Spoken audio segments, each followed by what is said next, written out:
Joining us on the broadcast is Major Mohammad Ali Shah. Thank you so much, sir, for taking the time out to have this conversation. Let's break this down for our viewers, sir. Hypersonic missile weapons, a major threat. China seems to be making some great strides. Can you tell us what exactly hypersonic missile weapons, encompass? What do they entail? What is their role? And how exactly are they used in war?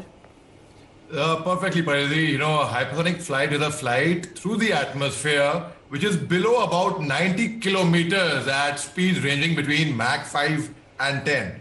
Now, that's a speed where disassociation of air begins to become significant and high heat load exists, which means, now, as you rightly said, it can be placed on top of a missile and it can go through the atmosphere, through the air, and you cannot intercept it, hence making it very much lethal. That was first test fired in the year 1949 actually, and Wow. China has been possessing it. They have been flexing their muscles. Because it's a very lethal weapon. I mean, because it's, for example, if I am trying to attack someone and you get a warning, so you can always preempt it.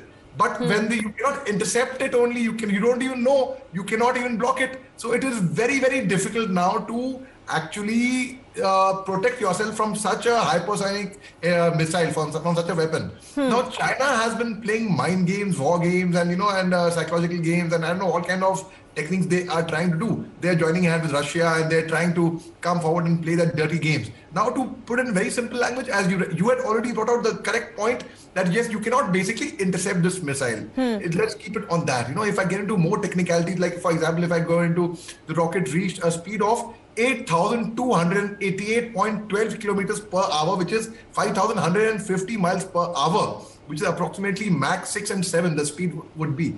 So now when China flexes its muscles in such a way, it is very important to now repay back China in the same coin. And how do we do that?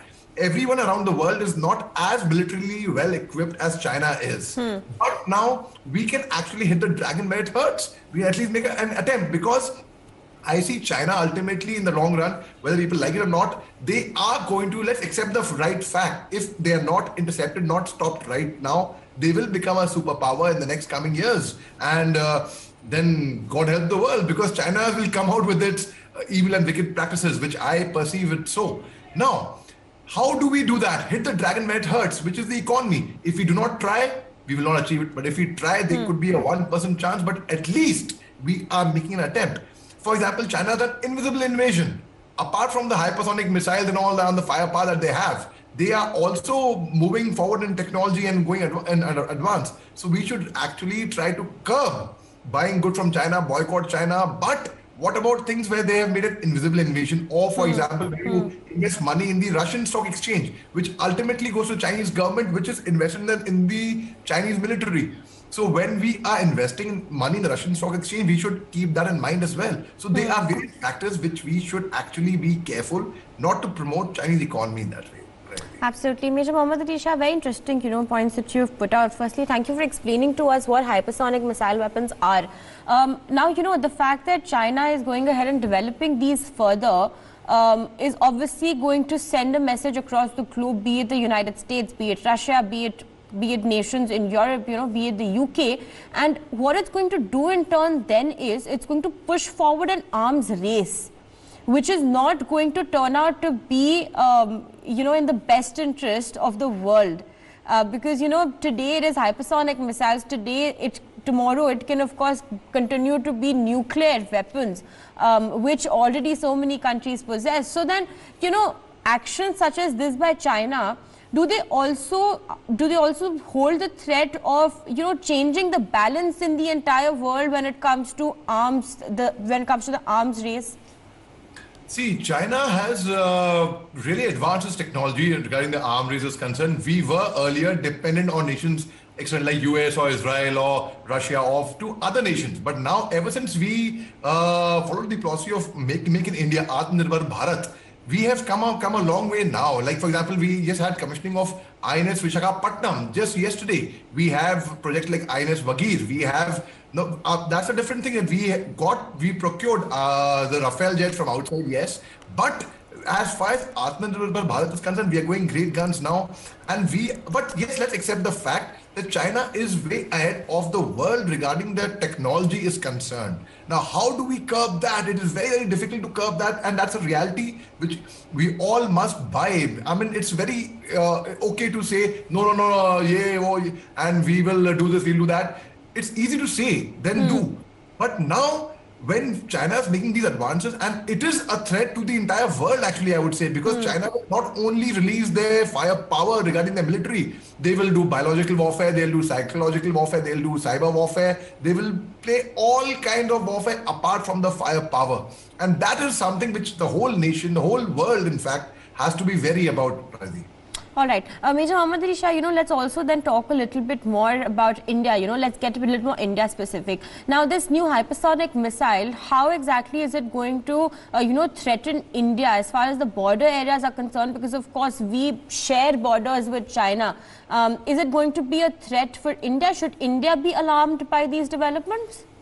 Oh, most certainly we should be concerned and alarmed both. It is a threat because ultimately they have the power to, if they want, they will not do it. I am very certain, because one of the analysts also has said that they will not dare to. But if they want, they can. They possess the capability of actually coming forward and bombarding New Delhi, and that's really a matter of concern. And it is alarming for us. But they will never dare to do it. They will never dare to do it.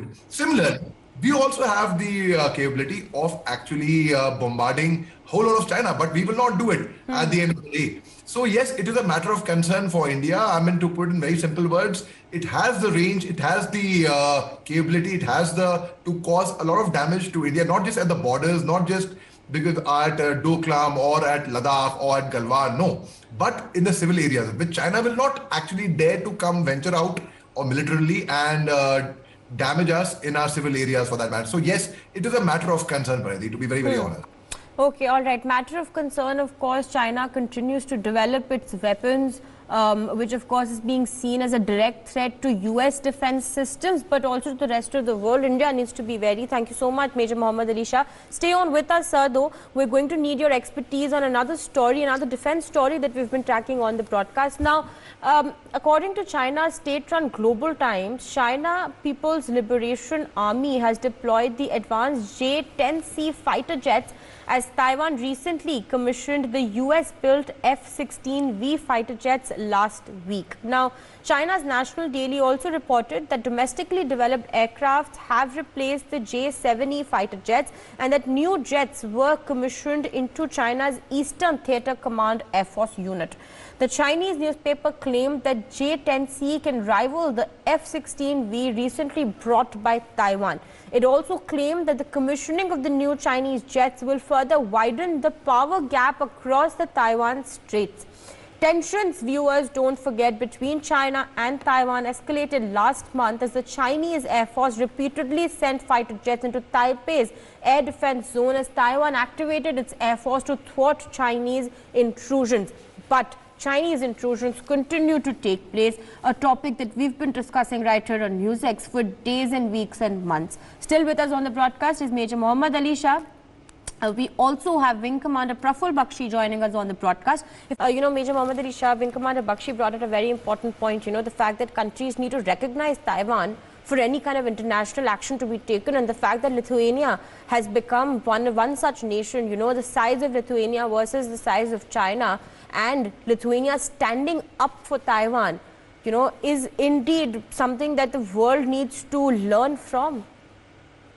Yes, you have a point over there, but at the same time, Paridhi, just about a month back, we had US, or for that matter, India also has not recognized Taiwan, fine, agreed, but US has not recognized Taiwan. And just about a month back, US were actually training forces in Taiwan incognito, on the sly, without the knowledge of China. Later on, the Chinese got to know of it and they raised a big noise about it that, on one hand, it's hypocrisy that US does not recognize China. And US is now getting inside, US does not recognize Taiwan, sorry. And they were into Taipei, in fact, in the capital. And they were actually found that they were training their forces incognito. They were running exercises over there. So it's like, you do not recognize anyone, but you come and take advantage of that. So similarly, it's yes, you have a point over there, but then at the end of the day, why people are keeping quiet about China? Lithuania has come forward in support of Taiwan. Yes, I appreciate that. Then okay, people should come forward, but then China, it's just going to take advantage of it somehow, because Taiwan, at the end of the day, it is one of the largest densely populated countries in the world. It crosses the record of a lot of people, a lot of other countries. And yes, Taiwan can actually also emerge as a power if China actually dares to, if it behaves itself, I would say. If China behaves itself, then yes, people will come forward and give recognition to Taiwan as well, for that matter. Absolutely. Thank you so much, Major Mohammad Ali Shah, for joining us on the broadcast.